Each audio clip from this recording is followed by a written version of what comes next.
ശരിക്കും വെറുതെ പറയുന്നല്ല, ശരിക്കും മിസ് ചെയ്യുന്ന ആ കാലഘട്ടം തന്നെയാണ്. മതി, എന്തിനധികം ചെയ്യുന്നു. അയ്യോ, എന്നാ നേരത്തെ പറയണ്ടേ? നേരത്തെ പറയാൻ സമ്മതിക്കണ്ടേ? എന്നാ ഇപ്പൊ പറഞ്ഞു പറയാൻ എനിക്ക് ഒഴിവില്ല. പെട്ടെന്നൊരു തീരുമാനം എടുക്കണമെന്നില്ല. നമസ്കാരം.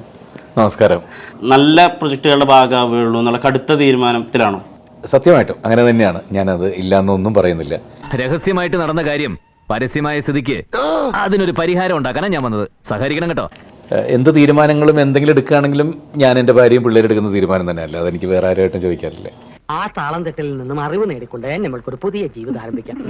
എന്താടോ? ഇത്രയും വർഷമായിട്ട് 30-35 വർഷമായിട്ട് എനിക്കൊരു ഡയറിയോ അല്ലെങ്കിൽ ഡേറ്റ് എഴുതുന്നതോ ഒരു മാനേജറോ ഒന്നും എനിക്ക് ആരുമില്ല എൻ്റെ കൂടെ. ബോധം വേണം, ബോധം. ക്ഷമിക്കണം, എനിക്കൊരല്പം ബുദ്ധിമോശം മാവിൽ പറ്റിപ്പോയി. I am single person. ഞാൻ തന്നെയാണ് എൻ്റെ ഡേറ്റ് നോക്കുന്നത്, ഞാൻ തന്നെയാണ് സംസാരിക്കുന്നതും കഥ കേൾക്കുന്നതും, എല്ലാം ഞാൻ തന്നെയാണ്. എന്നെ കൊണ്ടൊന്നും പറയിപ്പിക്കരുത്. ഇങ്ങനെ പറഞ്ഞോണ്ട് നിൽക്കാതെ കൊടുക്കൂ അടി ശവത്തിന്. അപ്പോൾ മോനും മോളും ഒക്കെയാണ് പറഞ്ഞത്, അപ്പാ ഒന്നൊരു ചെറിയ ഒന്ന് ബ്രേക്ക് എടുക്കപ്പാ. പൈസയുടെ അങ്ങനെ ഇതൊന്നും ഇല്ലല്ലോ, ദൈവം അത്യാവശ്യം ജീവിക്കാനുള്ള പൈസ തന്നുണ്ട്. ചില അവിഹിത കൂട്ടുകെട്ടുകളൊക്കെ ഉണ്ട് ഇല്ലേ? വില്ലൻ, ഉപനായകൻ, പോലീസ് ഓഫീസർ കുറേ ചെയ്യാറുണ്ട് ഞാൻ എല്ലാ ഭാഷ. കന്നഡത്തിൽ ഒരുപാട് ചെയ്യുന്നു, തെലുങ്കിൽ ചെയ്യുന്നു, തമിഴിൽ ചെയ്യുന്നു. സമ്മതിച്ചു. അപ്പടി சொன்னா പത്താത് കയ്യാലെ അടിച്ച് സത്യം പോർണോ? കയ്യാൽ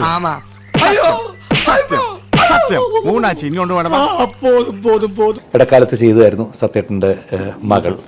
അത് ഞാൻ 100% ഇഷ്ടപ്പെട്ട് ഇപ്പോഴും ഞാൻ ചെയ്ത സിനിമകളിൽ തിരിഞ്ഞു നോക്കുമ്പോൾ ഇഷ്ടപ്പെട്ട സിനിമയാണ് എനിക്ക്.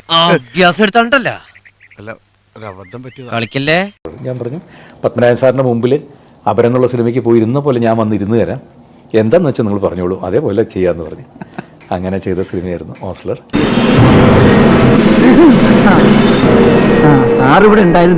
ജീവിതത്തിൽ എത്ര വീഴ്ചകൾ വന്നാലും ഒരു വക്കോൽ തിരുമ്പെങ്കിലും ദൈവം ഇട്ട് തരും. എന്നാ പിടിച്ച് കയറിക്കോന്ന് പറഞ്ഞാൽ നീ കയറി വരാൻ പറ്റുന്നത്. അതും ഇതും പറഞ്ഞ് വെറുതെ എന്നെ വിഷമിപ്പിക്കണ്ട കേട്ടോ. കേൾക്കുമ്പോൾ അത് ആ സ്ക്രീൻ മൊത്തം നമുക്ക് കാണാൻ പറ്റില്ല, പകുതി കണ്ണീരിലേ അത് കാണാൻ പറ്റൂ. എങ്ങനെയാണ് ഇത്ര അനായാസമായിട്ട് കരയുന്നത്? മോനെ എന്തോ സുഖിപ്പിക്കല്ലേട്ടാ. എന്താ സുഖിപ്പിക്കണ്ടെന്ന് അതിനൊരു ഉത്തരം എനിക്ക് തോന്നുന്നില്ല. ഗ്ലിസറിൻ ഉപയോഗിക്കാറുണ്ടോ? വളരെ കുറവാ. ഒരു കാര്യമുള്ളത്, അതായത് ഇത്രയും ഭംഗിയായിട്ട് ഇത്രയും വാത്സല്യത്തോട് കൂടിയിട്ട് ശവം എന്ന് പറയുന്ന ഒരാള് മലയാള സിനിമയിൽ വേറെ ഇല്ല. സന്തോഷമായി, എനിക്ക് സന്തോഷമായി. ഏറ്റവും രസമുള്ള കാര്യം എന്ന് വെച്ചാൽ തെന്നാലി എന്നുള്ള സിനിമയിൽ കമൽഹാസൻ നായകനായിട്ടുള്ള സിനിമയിൽ സ്റ്റേറ്റ് അവാർഡ് കിട്ടിയിട്ടുള്ളത് ജയറാമേട്ടനാണ്. അത് വല്ലാത്തൊരു അംഗീകാരമല്ലേ?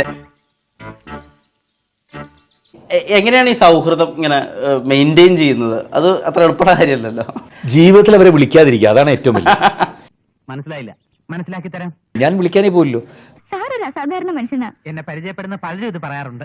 അപ്പോൾ അങ്ങോട്ട് വിളിച്ച് ഒരിക്കലും ശല്യപ്പെടുത്തരുത്, ഞാനും വിളിക്കാറില്ല. നീ എന്നെ കൂടുതൽ മണ്ടനാക്കാടാ. അതുകൊണ്ടായിരിക്കാം ചിലപ്പോൾ എന്നും നല്ല ബന്ധങ്ങൾ നിലനിൽക്കുന്നത്. അങ്ങനെ മനസ്സില്ല, എനിക്ക് ഉറക്കെ പറയണം. എന്റെ ഈ ചാനൽ നിങ്ങൾ സബ്സ്ക്രൈബ് ചെയ്യുക, ഷെയർ ചെയ്യുക, ലൈക്ക് ചെയ്യുക, സൈഡിലുള്ള bell button Ding Ding Ding Ding അമർത്തുക.